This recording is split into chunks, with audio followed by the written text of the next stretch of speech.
Gametogenesis. So just see here how exactly that gametogenesis occurs. So gametogenesis is gamete formation. Gamete formation. Now we just going to move toward what about the male, that is related with the sperm formation called as spermatogenesis. Sperm formation, spermatogenesis. So that spermatogenesis, which is occurring in three basic stages. तीन basic steps आहेत त्याच्यामधल्या आणि चौथी मॅच्युरिटीची stage.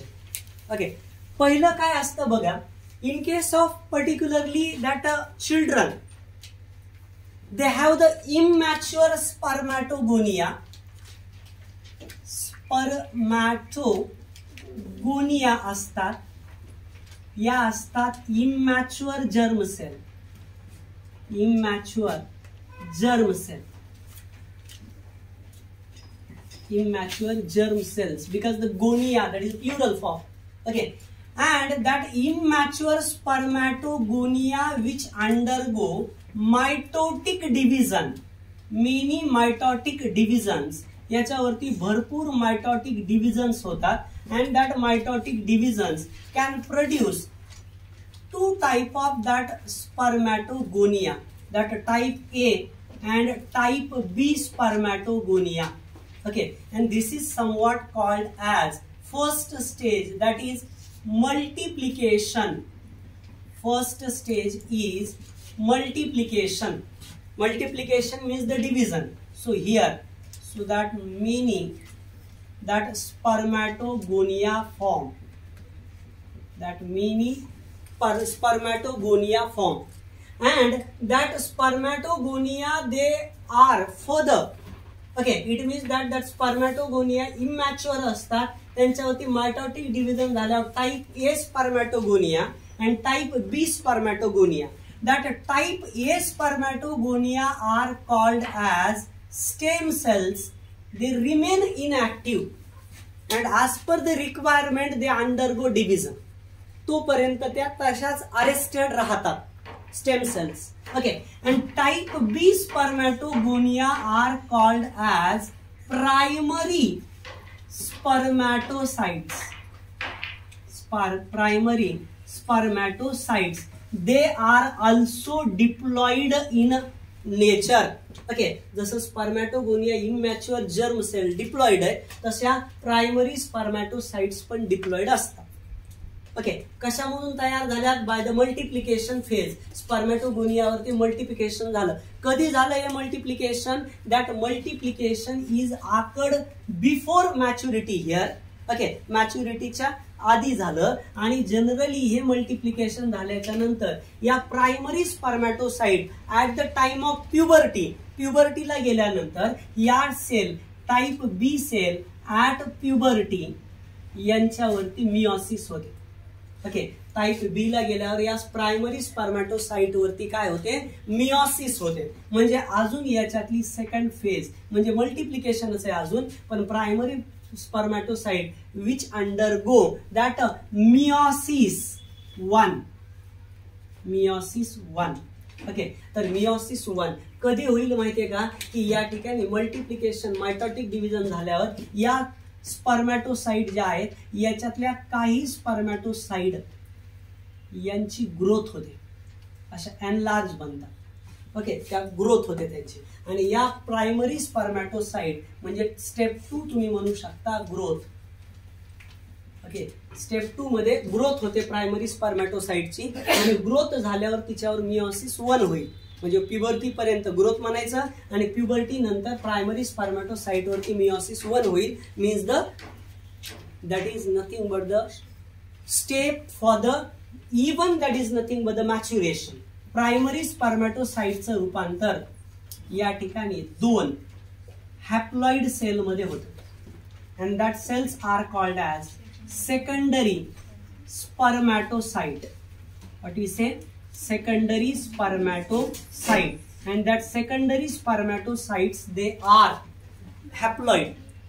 meiosis 1 झाल्यावर haploid तयार झाल्या या secondary spermatocyte. And now that secondary spermatocyte again divide by the meiosis 2. याच्यावरती meiosis 2 होईल, सेकंड meiotic डिव्हिजन होईल, and it will turn into, okay, या हॅप्लॉइड नंबर मध्ये असतात, पण यांची नंबर ऑफ क्रोमोझोम यांच्यात जरी सेम असतील तर डीएनए अमाउंट मात्र जास्त असतं. Is it clear? Okay, DNA amount n is equal to 46, n is equal to 46 असतं. ओके, मग असे सांगितल्याप्रमाणे. ओके, याच्यामध्ये किती आहे? 2n इज इक्वल टू 92 आहे. ओके, डिवाइड झाल्या, ग्रोथ झाल्यामुळं. ओके, मिओसिसच्या वेळेस इनडायरेक्टली याचं आणि पुन्हा n इज इक्वल टू, याच्यात n इज इक्वल टू 46 राहील. ओके, आणि मिओसिस 2 झाल्यावर 1 2 3 4 या 4 तयार झाल्या, प्रत्येकी हॅप्लॉइड आहे. We call them as a spermatids. Haploid आहेत, n इज इक्वल टू 23, प्रत्येक मध्ये 23 क्रोमोझोम्स आहेत. So that is n is equal to 23. Meiosis second होईल या पद्धतीने. Is it clear?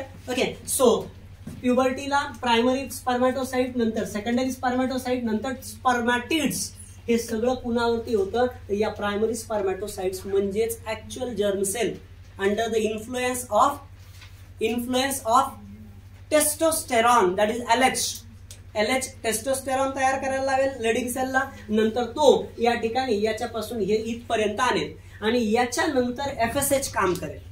स्पर्मॅटिड्स तयार झाल्यावर कोण काम करेल? FSH काम करेल. सर्टोली सेलला हा काय करेल? याच्या पुढची प्रोसेस घडून आणायला लावेल. ग्रोथ फेज झाल्याच्या नंतर याच्यामध्ये झालं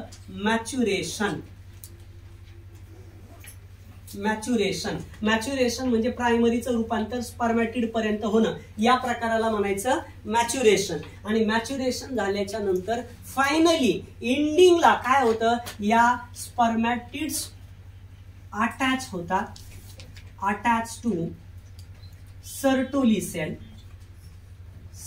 cells, and under influence of FSHच्या इन्फ्लुएन्स मध्ये that spermatids which undergo the special mechanism called as spermiogenesis. याच्यामध्ये स्पेशल मेकॅनिझम वर्क करेल, त्याला म्हणायचं स्पर्मिओजेनेसिस.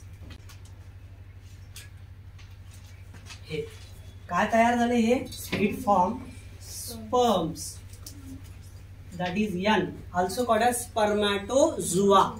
Okay, sperm तयार झाले या ठिकाणी, spermiogenesis, and that overall process is called as spermatogenesis. Overall 1 2 3 4, that all the 4 stages together called as spermatogenesis. आणि याच्यातली स्पर्मिओजेनेसिस Sertoli sale घडून आणते. काय होतं याच्या दरम्यान? काय काय चेंजेस होतात? Spermatids become active. काय काय होतात याच्यामध्ये? ऍक्टिव्ह होतात, ऍक्टिव्हिटी वाढते, activity increase. Then tail formation, त्याला टेल फॉर्म होतं.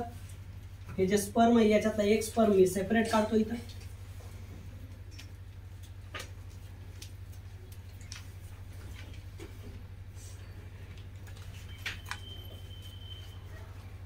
हे असं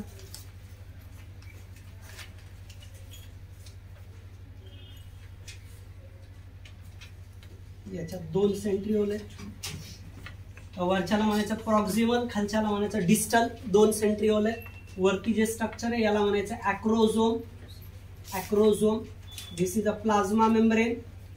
ॲक्रोझोम, this one is nothing but the nucleus, haploid nucleus आहे. 2 सेंट्रिओल आहेत याच्यामध्ये. वरच्याला म्हणायचं proximal and distal centriole. Proximal म्हणजे वरचा आणि डिस्टल म्हणजे खालचा. डिस्टल पासून एक थ्रेड निघालाय, that is filament. We just take it as okay axillary filament म्हणायचं त्याला, ॲक्झियल फिलामेंट. आणि याच्या भोवताली मायटोकॉन्ड्रिया कॉईल झाल्यात या डिस्टलच्या भोवताली.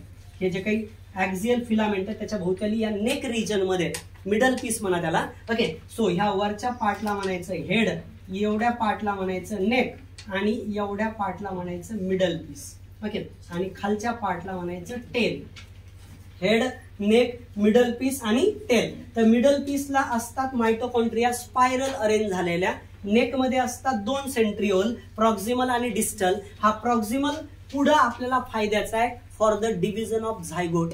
झायगोटच्या वेळेला जे फर्स्ट डिव्हिजन होणार आहे, ओके, त्या वेळेला हा गरजेचा. It also help to cleave the arrested division of that secondary oocyte. Secondary oocyte फॉर्मेशनच्या वेळेस हे अरेस्टेड डिव्हिजन झालेली असते, ते घडून म्हणजे रिकव्हर करण्यासाठी हा प्रॉक्सिमल गरजेचा आहे.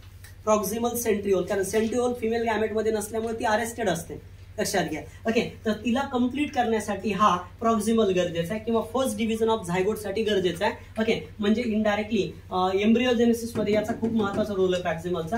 डिस्टल सेंट्रिओल खाली, त्याच्यावरून ऍक्झियल फिलामेंट जो मोटिलिटी प्रोव्हाइड करणार आहे टेलच्या मदतीनं. सो असा स्पर, हे सगळे स्ट्रक्चर इनडायरेक्टली इथं तयार होतात. ऍक्टिव्हिटी इन्क्रीज होईल, टेल फॉर्मेशन होईल, अॅक्रोझोम फॉर्मेशन होईल, अॅक्रोझोम फॉर्मेशन होईल.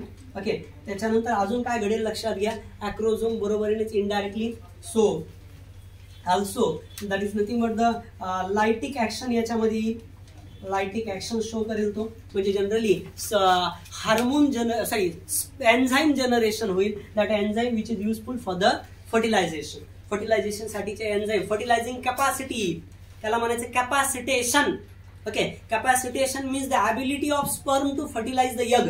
ओके, स्पर्मची फिमेल गॅमेटला फ्यूज होण्याची जी ॲबिलिटी आहे, that ability is known as कॅपॅसिटेशन. Okay, ते कॅपॅसिटेशन येऊन जाईल. तर या सगळ्या ज्या इव्हेंट्स आहेत, तर याच्यामध्ये हे जे स्पर्म तयार होतात ओव्हरऑल किती तयार होतात, तर सिंगल याच्यामध्ये जनरली तुम्ही जर कन्सिडर केले तर याच्यामध्ये टोटल एका स्पर्मॅटोगोनियापासून, एका प्रायमरी स्पर्मॅटोसाइट पासून 4 तयार होतात. आणि याच्यापैकी तुम्हाला लक्षात घ्या की एका इजॅक्युलेशन मध्ये, single ejaculation possess 200 to 300 million sperm. And out of them, okay, out of them याच्यापैकी इनडायरेक्टली लक्षात घ्या काय असतात, 60% हे नॉर्मल पाहिजेत. 100% काय पाहिजेत, 60% नॉर्मल पाहिजेत. आणि 40% जे आहेत यांच्यामध्ये मोटिलिटी वगैरे पाहिजे, ऍक्च्युअल पाहिजे. लक्षात, विगरस मोटिलिटी पाहिजे. म्हणजे विगरस मोटिलिटी म्हणजे शेपला वगैरे नॉर्मल आणि मोटिलिटी वगैरे प्रॉपर, असे या पद्धतीने. म्हणजे ऍक्च्युली 40% तरी सेमन काय पाहिजे, नॉर्मल पाहिजे. त्यावेळेस त्याला म्हणायचं normal person. And if that semen having more sterile means non fertilizing type of sperm, that is called as, or less number of sperm called as oligospermia. Okay, oligospermia नावाची disorder असते mail मध्ये जेव्हा sperm कमी असतात. Sperm कमी असतील तर oligospermia. Okay, आणि जर स्पर्मच नसतील सेमन मध्ये, कधी नसतील स्पर्म, जेव्हा वॅसेक्टॉमी केलेली असेल, जी जनरली जी वॉस डिफरन्स आहे ती ज्यावेळेस कट केली जाईल आणि टाईट करून बांधली जाईल, त्यावेळेस ते म्हणजे इन मराठी युकाटाचं नसबंदी, त्यावेळेस जे सेमन येणार आहे, that semen without sperm called as azoospermia. कधी कधी नॉर्मली पण स्पर्म तयार होत नाही, याला म्हणायचं अझूस्पर्मिया. अझूस्पर्मिया म्हणजे स्पर्म नसणं सेमन मध्ये, याला म्हणायचं अझूस्पर्मिया. कमी असतील तर called as oligospermia. Okay, oligospermia असं म्हणायचं. ओके, तर या पद्धतीचा पार्ट आहे हा, तुम्हाला नॉर्मली कळणं आवश्यक आहे. स्पर्मॅटोजेनेसिस मध्ये हे स्पर्मचं स्ट्रक्चर तुम्हाला डोक्यात घ्यावं लागेल. बाकी मी तुम्हाला सांगेल अॅक्रोझोमचे एन्झाईम वगैरे मी पुढे सांगेल तुम्हाला डिटेलमध्ये. ओके, तर आता आपण सेकंड पार्ट कडे जाऊयात, about the oogenesis. Okay, about the oogenesis. Female मध्ये थोडस व्हेरिएशन. काय व्हेरिएशन आहे फिमेल मध्ये? So in case of female, okay, foetus, female foetus जे आहे तिच्यामध्ये काय असतात माहितीये का, मिलियन ऑफ oogonia असतात. oogonia असतात, मिलियन ऑफ oogonia असतात. Okay, after birth they reduced. Okay, birth नंतर काय झाल्या त्या, बर्थ नंतर नंबर रिड्यूस झाला, मिलियनच्या किती राहिल्या, up to the we can say it as a few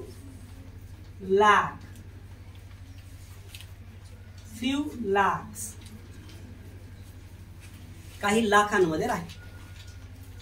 okay, and at the puberty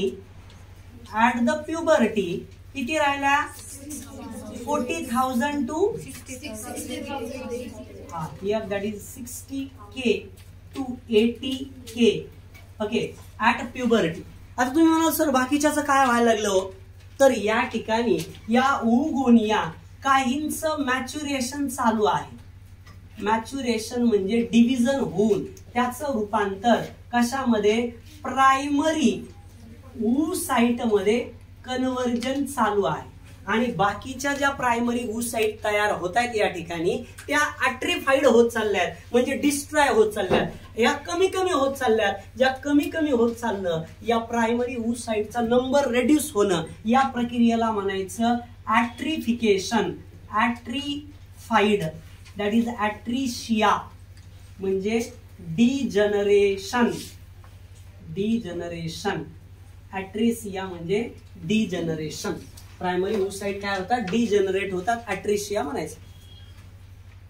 okay, and at puberty that primary oocyte they are diploid. Primary oocyte diploid आहे, यांच्यामध्ये काय होतं, यांच्यामध्ये आता होते ग्रोथ. प्युबर्टीला आल्यामुळं काय झालं, यांच्यात ग्रोथ झाल्यामुळं now they are able to divide by meiosis.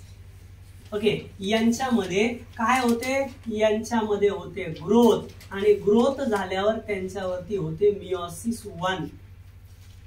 Okay, growth झाल्यावर meiosis 1. That primary oocyte will converted into कशामध्ये बरं, converted into one large and another one small body, which is called as, this is somewhat called as secondary oocyte. and here आता इथं काय होतं बघा, इथं थोडीशी कन्सेप्ट जरा मिसमॅच झाली बघा. ही जी काही सेकंडरी oocyte आहे याच्यात मोठी ऍक्टिव्ह राहते, आणि ही हॅप्लॉइड आहे आणि अरेस्टेड आहे. कशी आहे, अरेस्टेड राहते ऍट प्रोफेज. लक्ष, अरेस्ट होणं म्हणजे डिव्हिजन होत नाही, तशीच राहते. ओके, डिव्हिजन होत नाही. आणि ही जी तयार झाली आहे ना, याला म्हणायचं पोलार बॉडी. या पोलार बॉडीचा उपयोग जसं तिकडं पण होत होतं ना प्लांट मध्ये, तसंच इथं.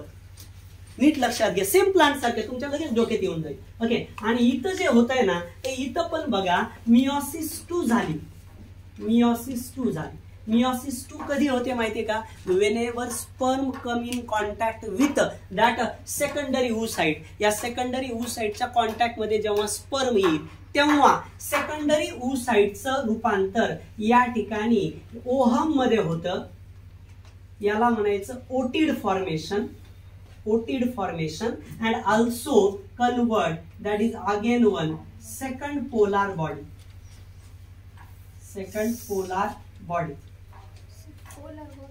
आणि या पोलार बॉडीचं याचं रूपांतर आणखी 2 मध्ये होतं. या 2 पोलार बॉडीज तयार होतात.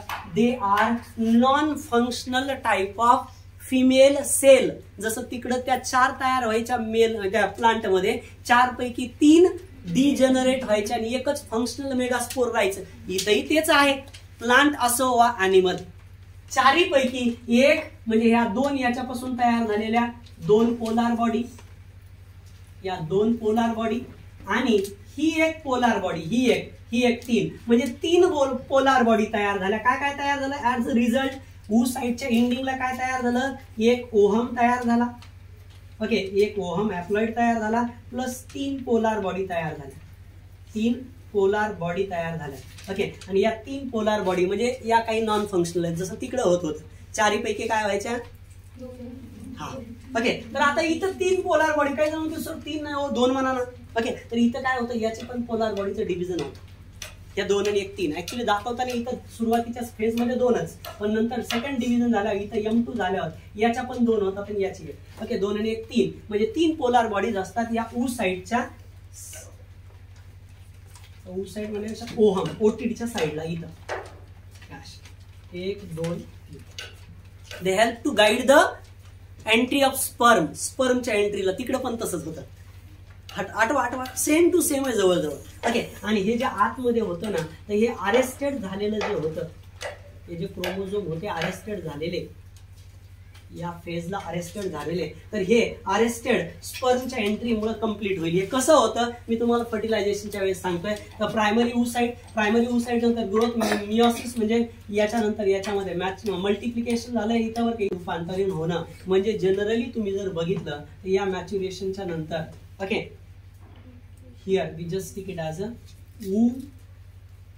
ovulation process. Finally ovulation होतं. ओव्हुलेशन म्हणजे हा सेकंडरी ऊ साइड बाहेर पडतो. कुणापासून बाहेर पडतो, कसं होतं हे एक्झॅक्टली मी तुम्हाला या ठिकाणी समजून सांगतो. ही प्रक्रिया पूर्णपणे समजून सांगतो कसं होतं बघा. सुजस्सी बघा इकडं आता या ठिकाणी एकदम क्लिअरली बघा, ही आहे ओव्हरी. नीट बघा, या ओव्हरीच्या इथं या ठिकाणी या आहेत जर्मिनल सेल्स. याच्या सराउंडिंगला इथं प्रेझेंट आहेत फॉलिक्युलर सेल. ऍक्टिव्हिटी कशी होते बघा. आता ऍक्टिव्हिटी कशी होते बघा. या ठिकाणी काय होतं, या ओव्हरीमध्ये ज्या वेळेस FSH सेक्रेट होईल, ओव्हरीच्या आतमध्ये जेव्हा FSH येईल, हा FSH काय करतो माहितीये का, या साईडच्या ज्या फॉलिक्युलर सेल आहेत, या फॉलिक्युलर सेलला काय तयार करायला लावतो, या फॉलिक्युलर सेलला आतमधल्या साईडनं या जर्म सेलला घ्यायला लागतो, याच्या आतमध्ये घ्यायला लावतो आणि याच्यावरून कव्हर तयार करतो. त्यावेळेस तयार होतं तुमचं प्रायमरी फॉलिकल. त्यावेळेस या फॉलिक्युलर सेलनी कव्हर केलेल्या स्ट्रक्चरला तुम्ही नाव दिलं प्रायमरी फॉलिकल. या प्रायमरी फॉलिकल वरती आता या फॉलिक्युलर सेल आणखी काय सेक्रेट करायला लावतात, तर इस्ट्रोजन तयार करायला लागतात याच्यामधल्या. या आतमध्ये यांनी काय केलंय, आतमध्ये एक हे स्ट्रक्चर, याच्या साईडनं या फॉलिक्युलर सेल. नीट लक्ष द्या, आता नीट काळजीपूर्वक बघा. ओके, सो आतमध्ये germ cell that is nothing but we can say it as a primary spermatocyte which is a diploid. आणि या प्रायमरी स्पर्मॅटोसाइड आणि वरून एक लेअर तयार झालंय कुणाचं, फॉलिक्युलर सेलचं. ओके, तर या स्ट्रक्चरला म्हणायचं प्रायमरी फॉलिकल. याच्यातल्या प्रायमरी फॉलिकल मधल्या वरच्या ज्या सेल आहेत, they secrete the oestrogen, and because of oestrogen that primary oocyte present in it undergo meiosis 1. याच्यावरती मियोसिस 1 होते. ओके, आणि मियोसिस 1 झाल्यावर याच्यावर अजून कव्हरिंग तयार होते, या फॉलिक्युलर सेलची कव्हरिंग फॉर्मेशन तयार होते. याच्यावरून अजून एक, याच्यावर आणखी एक, या ज्या आहेत याच्यामध्ये एक पोलार बॉडी, याच्यामध्ये एक पोलार बॉडी आणि एक हे सेकंडरी oocyte. आणि याच्यावरून इनडायरेक्टली तुम्ही जर बघितलं तर आतमध्ये असं कव्हरिंग तयार व्हायला,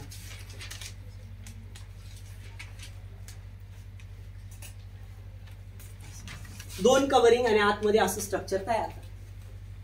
okay, so this is known as a secondary follicle. काय म्हणायचं याला, सेकंडरी फॉलिकल. ओके, हे तयार झालं सेकंडरी फॉलिकल. या सेकंडरी फॉलिकलला अगेन फॉलिक्युलर कव्हरिंग तयार होईल. अजून काय तयार होईल, त्याच्यावर फॉलिक्युलर कव्हरिंग तयार होईल. आणि हा जो सेकंडरी oocyte आहे, हा सेकंडरी oocyte, याच्या जवळ ही एक पोलार बॉडी, याच्यावरून असं एक ग्रॅन्युलोसा लेअर तयार होतं, कव्हरिंग तयार होते या सेलची. आणि यांच्यावरून इनडायरेक्टली तुम्ही जर बघितलं, so possesses such kind of covering. Okay, एक कव्हरिंग त्याला तशीच जोडलेली राहते आणि बाकीच्या कव्हरिंग त्याच्यापासून अशा थोड्याशा दूर जायला लागतात. थोड्याशा काय व्हायचं होतात, त्या बाकीच्या कवरिंग थोड्याशा दूर जायला लागतात या फिमेल गॅमेट पासून अशा, आणि मध्ये एक कॅव्हिटी तयार होते. काय आतमध्ये तयार होते? एक कॅव्हिटी तयार होते. That cavity is called as an antrum. त्या कॅव्हिटीला म्हणायचं fluid filled cavity called as antrum. आणि हे जे स्ट्रक्चर तयार झालंय called as an tertiary follicle. काय म्हणायचं याला? Tertiary follicle. ओके, तर टर्शरी फॉलिकल तयार झाले. याच्या आतमध्ये सेकंडरी oocyte आहे, पोलार बॉडी आहे आणि फ्लुइड फिल्ड कॅव्हिटी आहे. Because of that presence of fluid. Okay, याच्या आतमधलं फ्लुइड या ज्या इस्ट्रोजन तयार करणाऱ्या या फॉलिक्युलर सेल आहे. ओके, आणि याच्या सराउंडिंगला असणाऱ्या या ज्या काही ग्रॅन्युलोसा सेल आहे, या फॉलिक्युलर सेलचंच मॉडिफिकेशन आहे. पिट्युटरी LH पाठवते. पिट्युटरी LH वाढतो. LH चा आकडा सडनली वाढतो. का? कारण LH पिट्युटरीनं पण जास्त तयार केला. On the 14th day of menstrual cycle इस्ट्रोजनचंही रूपांतर LH. And because of that tertiary follicle, okay, tertiary follicle, whenever that LH peak which is formed, so this is now we call it as a Graafian follicle. जेव्हा त्याच्यामध्ये अँट्रम form झाले तेव्हा त्याला आपण काय म्हणतोय? ग्राफियन फॉलिकल म्हणतोय. On the 14th day of menstrual cycle that Graafian follicle which get ruptured. Okay, ते रप्चर्ड होणार आहे. काय होणार आहे? हे रप्चर्ड होणार आहे. कशामुळे झालं हे रप्चर्ड?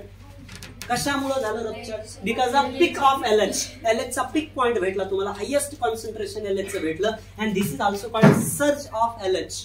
LH चं सर्ज म्हणायचं यार, सडनली फुटतं ते. This is also called as ovulation process. पुन्हामुळे झालं बिकॉज ऑफ LH. म्हणजे LH responsible for ovulation and FSH responsible for formation of oestrogen means the gametogenesis. Gametogenesis मध्ये FSH इथं आणि या ठिकाणी ओव्हुलेशन मध्ये LH आहे. आणि रप्चर्ड झाल्यामुळे ग्राफियन फॉलिकल याचे दोन भाग झाले. एक रप्चर्ड झालेलं empty Graafian follicle, empty follicle, आणि एक या ठिकाणी हे जे काही आहे कवर्ड झालेलं secondary oocyte. Secondary oocyte which is haploid. Okay, secondary oocyte आणि empty Graafian follicle. Empty Graafian follicle. And this empty Graafian follicle is also called as carpus luteum. Called as carpus luteum. Okay, which is somewhat useful for the formation of progesterone. हा corpus luteum काय तयार करेल? तर progesterone तयार करेल. कुठपर्यंत progesterone तयार करेल?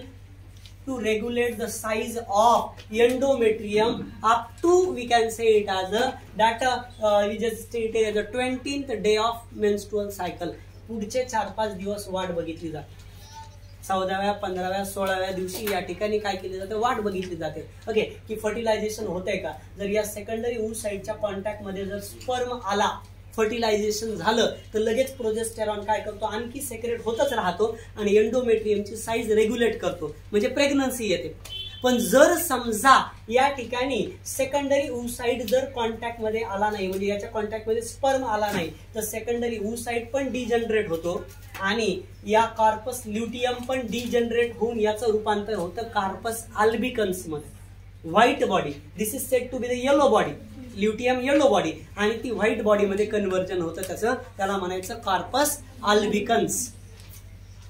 ओके, तर या पद्धतीचा हा भाग आहे.